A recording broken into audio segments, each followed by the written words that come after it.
President of the Republic of Djibouti and Chairman of IGAD, Excellencies, Head of State, Government and Delegation, ladies and gentlemen,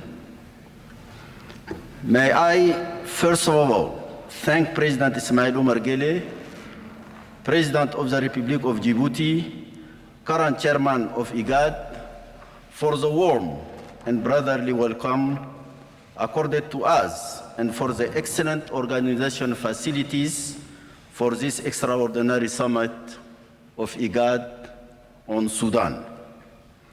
I wish also to thank the government and people of Djibouti who have accustomed us to the best hospitable treatment.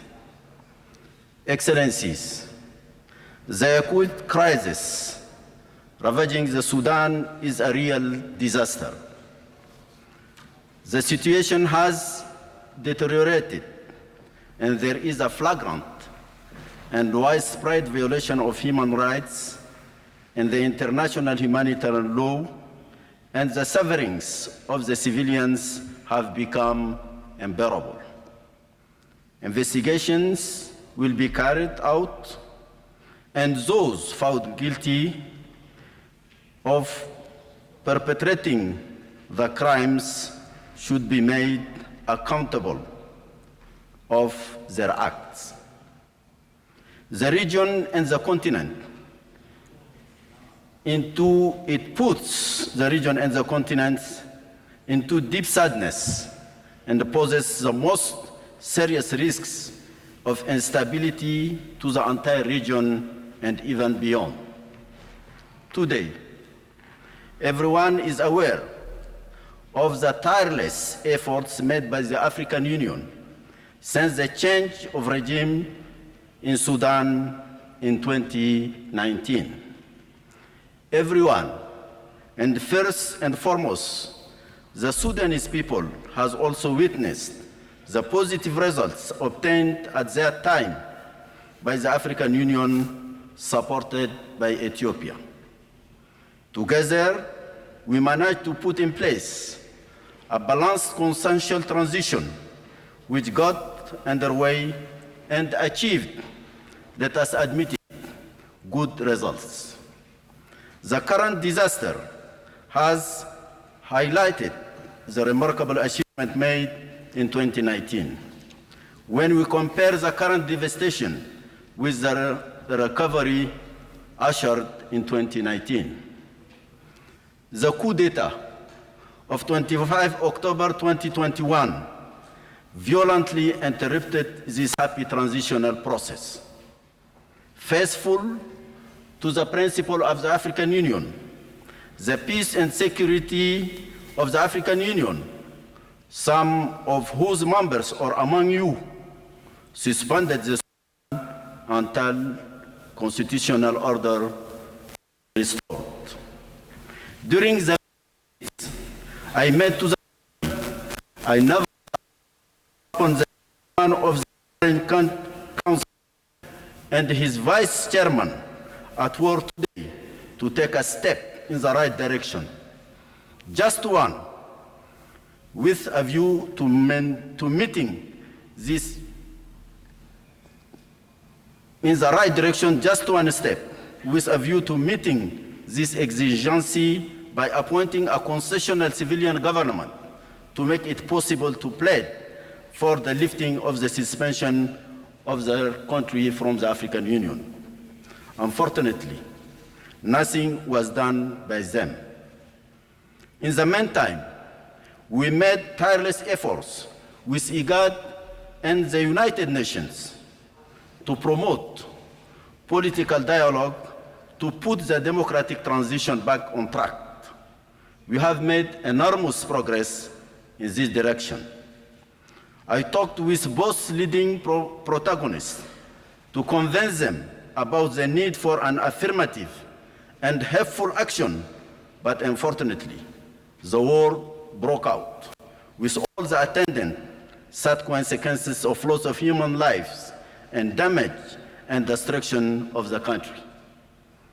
Following the outbreak of hostilities, we called for a high-level international conference to unite the international community on the triptych of cessation of hostilities, opening of humanitarian corridors, and initiation of a political dialogue between the Sudanese themselves, with the support of the international community. That we have brought together with the expanded mechanism and its core group.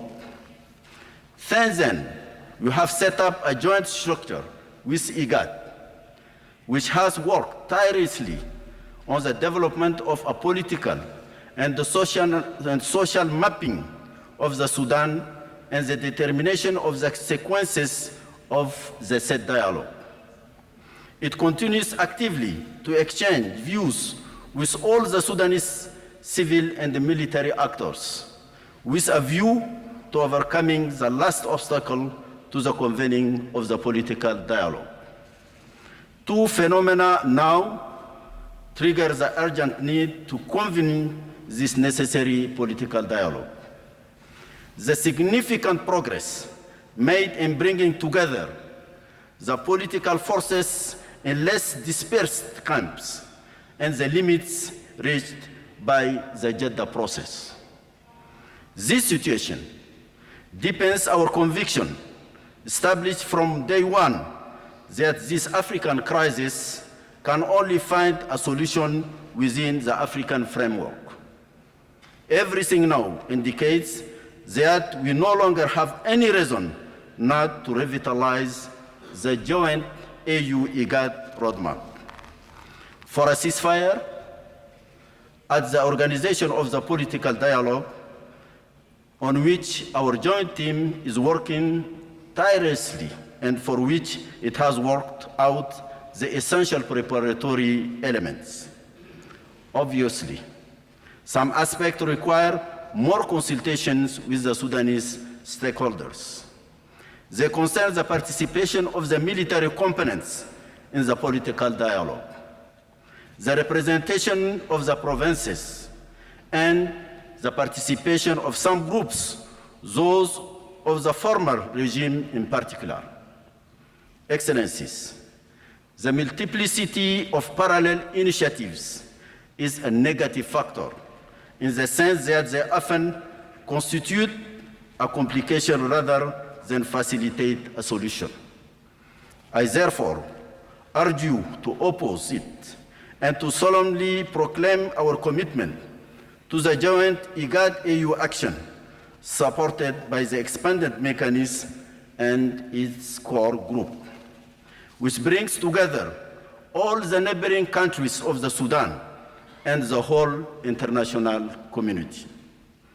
During my several contacts with the Sudanese parties, I sensed their general acceptance of the legitimacy of the joint IGAD-AU team. It has the support of the international community. It has proven expertise and knowledge on the ground. It has greatly advanced in the mapping and sequencing of the political process. I appeal to your wisdom to support such structure and provide them through your summit and your high-level panel for head of state and government with the relevant direction and to avoid the plethora of structure in charge of this crisis. Excellencies, we cannot call upon others to refrain from multiplying parallel initiatives while we give the counterproductive example of the same phenomenon of proliferation of structures and approaches. You can rely on the unwavering support of the AU for the relevant decision that you will take in all wisdom and determination. I wish you success to your deliberation. I thank you.